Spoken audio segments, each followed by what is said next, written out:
when you were writing this, bakit nasa isip mo princess?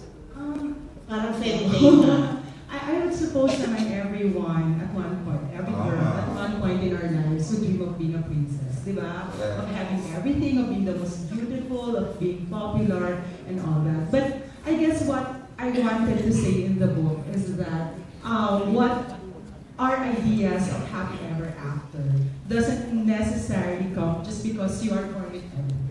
Sometimes the choices that you make really affect what you will become and what the future will be. Like in the book, for instance, she started out with having everything, and then because of one decision that she never thought would affect her entire life, she lost everything.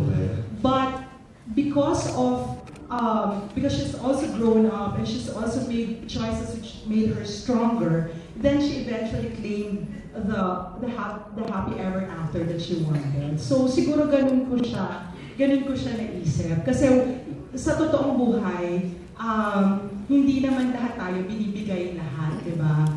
Pero yung mga ginagawa natin, yung mga actions natin, ang pwedeng mag-decide kung ano yung path na patutunguhan natin into having our own happy ever after. So Angel, would you say this is based on your experience?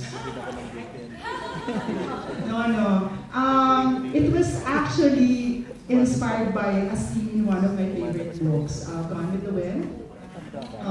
There was a very beautiful scene there between Scarlett O'Hara. Siguro medyo may mas matatanda na yung nakakaalam ng book. There was a beautiful scene there with Scarlett O'Hara and Red Butler, where Scarlett O'Hara used to be the Southern Belle. And hindi alam ni Red Butler that she was already. Sorry pa novelist ako sa